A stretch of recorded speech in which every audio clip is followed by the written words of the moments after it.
René Guénon, Mélange. Chapitre du prétendu empirisme des anciens. Article paru dans Études traditionnelles de juillet 1934. Nous avons déjà, en maintes occasions, expliqué la différence fondamentale existante dans la nature des sciences chez les anciens et chez les modernes, différence qui est celle des sciences traditionnelles et des sciences profanes. Mais c'est là une question sur laquelle tant d'erreurs sont répandues qu'on ne saurait y revenir avec trop d'insistance. C'est ainsi que nous voyons souvent affirmer, comme une chose qui ne saurait faire aucun doute, que la science des anciens était purement empirique, ce qui au fond revient à dire qu'elle n'était pas même une science à proprement parler, mais seulement une sorte de connaissance toute pratique et utilitaire. Or, il est facile de constater que, tout au contraire, les préoccupations de cet ordre n'ont jamais tenu tant de place que chez les modernes, et aussi, sans même remonter plus loin que l'Antiquité dite classique, que tout ce qui relevait de l'expérimentation était considéré par les anciens comme ne pouvant constituer qu'une connaissance d'un degré très inférieur. Nous ne voyons pas très bien comment tout cela peut se concilier avec la précédente affirmation. Et par une singulière inconséquence, ceux mêmes qui formulent celle-ci ne manquent presque jamais, par ailleurs, de reprocher aux anciens leur dédain de l'expérience. La source de l'erreur dont il s'agit, comme d'une multitude d'autres, c'est la conception évolutionniste ou progressiste. On veut, en vertu de celle-ci, que toute connaissance ait commencé par être un état rudimentaire, à partir duquel elle se serait développée et élevée peu à peu. On postule une sorte de grossière simplicité primitive, qui bien entendu ne peut être l'objet d'aucune constatation. Et l'on prétend tout faire partir d'en bas, comme s'il n'était pas contradictoire d'admettre que le supérieur puisse sortir de l'inférieur. Une telle conception n'est pas simplement une erreur quelconque, mais constitue proprement une contre-vérité. Nous voulons dire par là qu'elle va exactement au rebours de la vérité, par un étrange renversement qui est bien caractéristique de l'esprit moderne.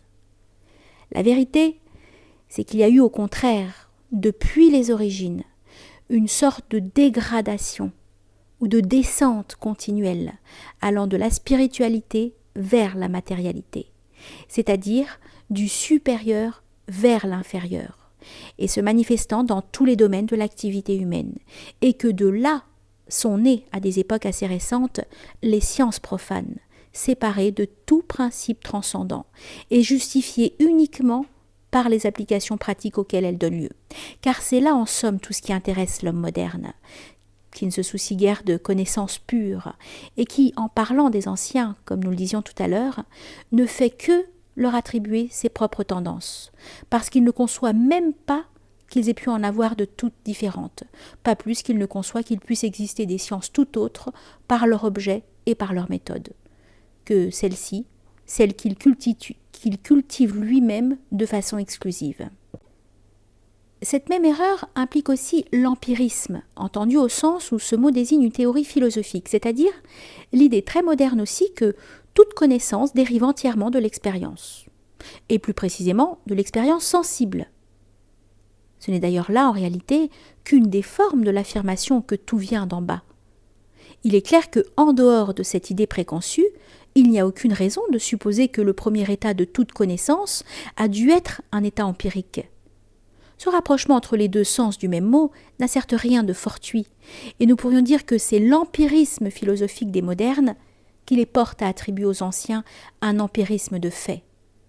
Or, nous devons avouer que nous n'avons jamais pu arriver à comprendre même la possibilité d'une telle conception, tellement elle nous paraît aller à l'encontre de toute évidence.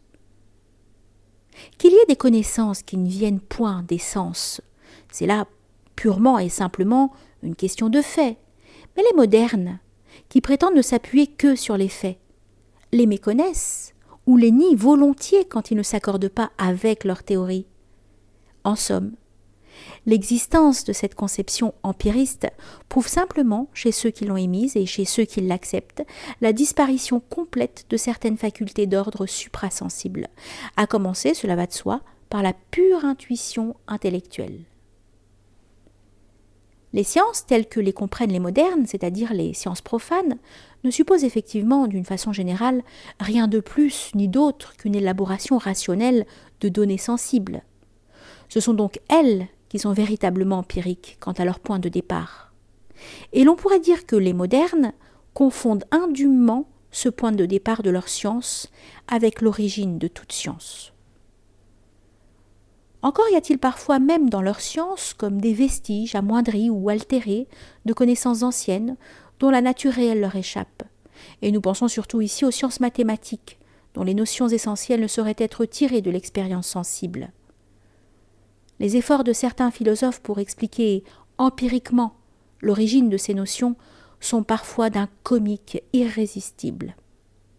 Et si certains sont tentés de protester quand nous parlons d'amoindrissement ou d'altération, nous leur demanderons de comparer à cet égard, par exemple, la science traditionnelle des nombres à l'arithmétique profane. Ils pourront sans doute assez facilement comprendre par là ce que nous voulons dire.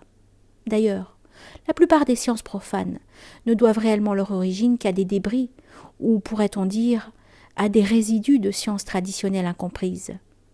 Nous avons cité ailleurs, comme particulièrement caractéristique, l'exemple de la chimie, issue non point de l'alchimie véritable, mais de sa dénaturation par les souffleurs, c'est-à-dire par des profanes qui, ignorant le vrai sens des symboles hermétiques, les prirent dans une acception grossièrement littérale.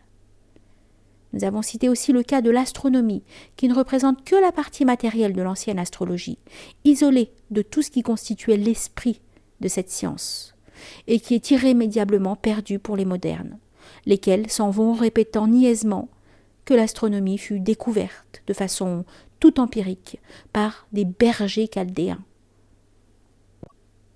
sans se douter que le nom des Chaldéens était en réalité la désignation d'une caste sacerdotale.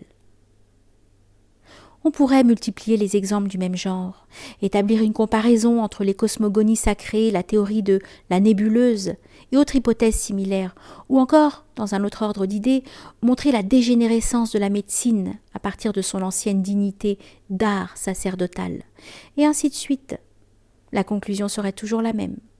Des profanes se sont emparés illégitimement de fragments de connaissances dont ils ne pouvaient saisir ni la portée, ni la signification. Et ils en ont formé des sciences, soi-disant indépendantes, qui valent tout juste ce qu'ils valaient eux-mêmes. La science moderne qui est sortie de là n'est donc proprement que la science des ignorants.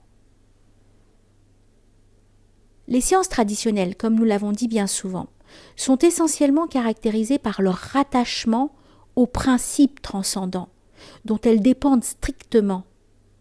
À titre d'application plus ou moins contingente, et c'est bien là tout le contraire de l'empirisme, mais les principes échappent nécessairement aux profanes, et c'est pourquoi ceux-ci, fussent-ils des savants modernes, ne peuvent jamais être au fond que des empiriques.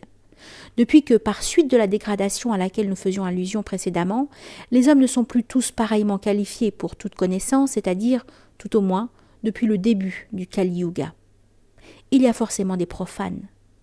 Mais pour que leur science tronquée et fausse ait pu se faire prendre au sérieux et se donner pour ce qu'elle n'est pas, il a fallu que la vraie connaissance disparaisse, avec les organisations initiatiques qui étaient chargées de la conserver et de la transmettre.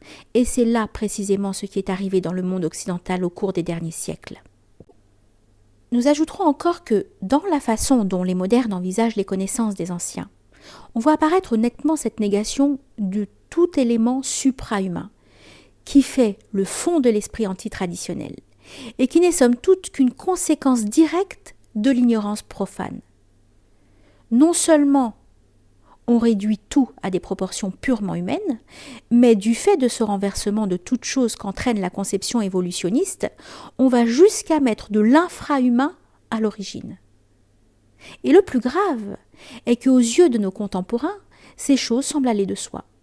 On en est arrivé à les énoncer comme si elles ne pouvaient pas même être contestées et à présenter comme des faits les hypothèses les moins fondées parce qu'on n'a même plus l'idée qu'il puisse en être autrement.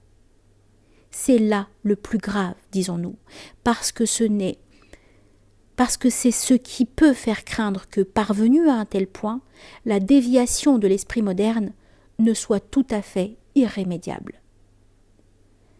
Ces considérations pourront encore aider à comprendre pourquoi il est absolument vain de chercher à établir un accord ou un rapprochement quelconque entre les connaissances traditionnelles et les connaissances profanes, et pourquoi les premières n'ont pas à demander aux secondes une confirmation, dont, en elles-mêmes, elles n'ont d'ailleurs nul besoin. Si nous y insistons, c'est que nous savons combien cette façon de voir est répandue aujourd'hui chez eux, chez ceux qui ont quelques idées des doctrines traditionnelles, mais une idée extérieure, si l'on peut dire, et insuffisante pour leur permettre d'en pénétrer la nature profonde, ainsi que pour les empêcher d'être illusionnés par le prestige trompeur de la science moderne et de ses applications pratiques. Ceux-là, en mettant ainsi sur le même plan des choses qui ne sont nullement comparables, ne perdent pas seulement leur temps et leurs efforts. Ils risquent encore de s'égarer et d'égarer les autres dans toutes sortes de fausses conceptions. Et les multiples variétés de l'occultisme sont là pour montrer que ce danger n'est que trop réel.